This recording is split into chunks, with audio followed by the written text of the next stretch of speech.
जय सिया राम, हर हर महादेव। तो अभी तक मैं आपसे बात कर चुका हूं कि श्री रामचंद्र जी महाराज समुद्र पार करके अपनी सारी वानर सेना को पर्वतों के आसपास और पर्वतों के ऊपर छावनी बनाने का आदेश देते हैं और सारी वानर सेना लंका को घेर लेती है। रावण अपने गुप्तचरों को श्री राम की शक्ति का पता लगाने के लिए भेजता है। गुप्तचर सारी सेना के बारे में पता करते हैं और उसके बाद रावण को आकर के बताते हैं कि श्री रामचंद्र जी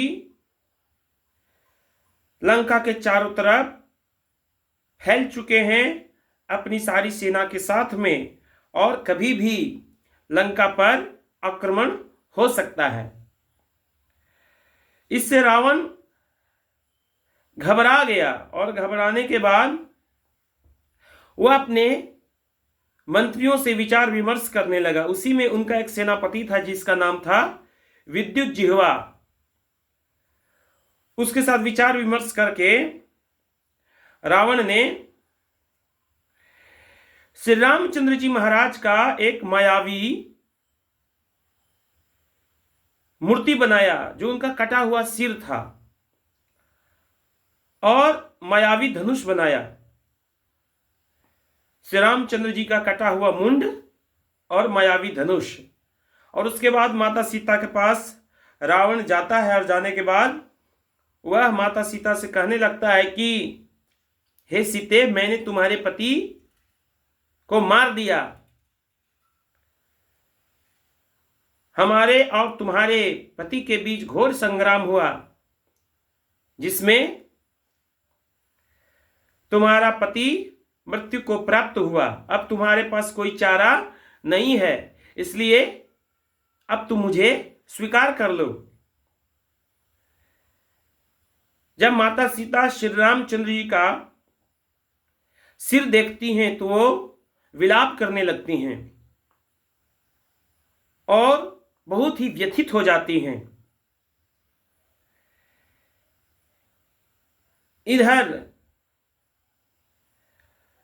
राम जी की सेना को देख करके सारी लंकावासी और सेनाओं के अंदर भय हो गया था,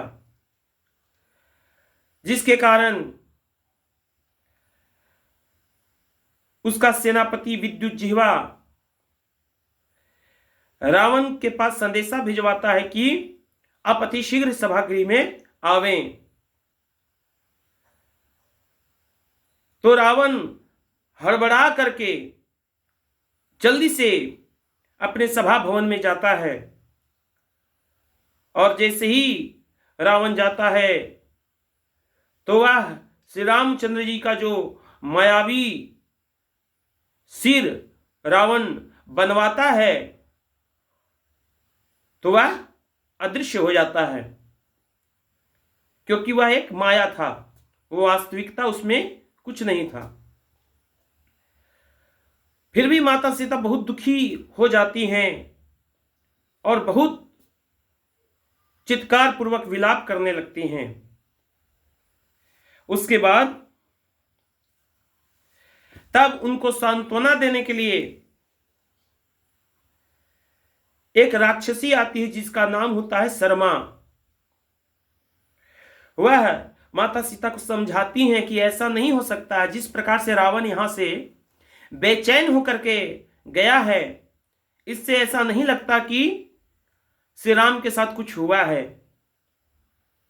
क्योंकि श्री राम के साथ यदि कुछ ऐसा होता तो रावण के शरीर में इतना बेचैनी नहीं रहता और वह घबरा करके यहां से नहीं जाता। मैं अभी जाती हूं और वास्तविकता क्या है यह पता लगा करके आती हूं।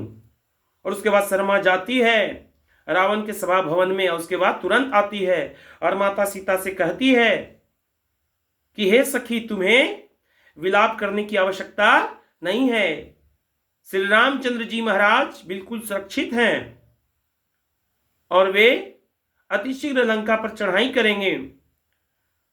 रावण उसी के लिए विचार विमर्श करने के लिए सभा भवन में अपने मंत्रियों के साथ गुप्त मंत्रणा कर रहा है और सभी मंत्रीजन उन्हें समझा रहे हैं कि आप सीता को लौटा दीजिए, नहीं तो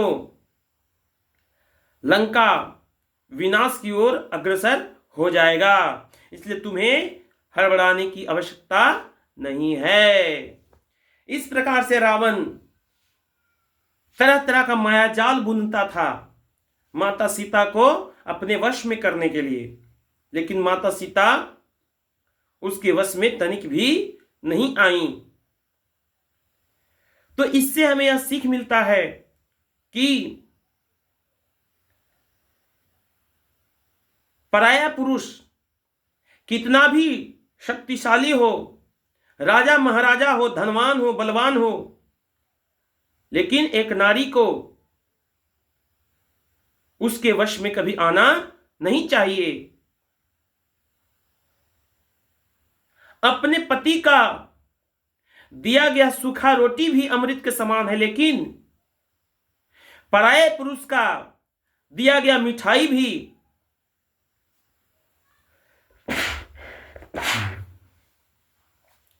विष के समान है, जहर के समान है।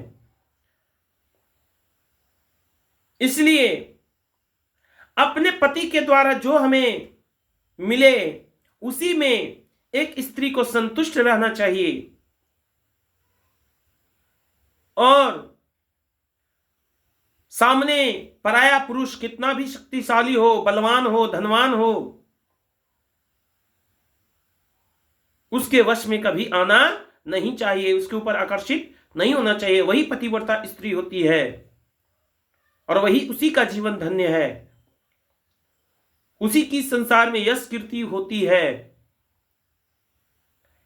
यदि पराया पुरुष आपको कुछ दे रहा है तो उसके पीछे कुछ न कुछ उसका स्वार्थ है।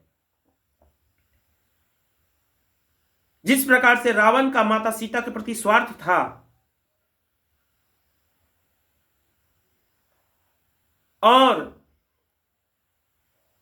प्रभु श्री राम भी चाहते तो यह भी सोच सकते थे कि एक रानी गई तो क्या हुआ, हम दूसरा विवाह कर लेंगे।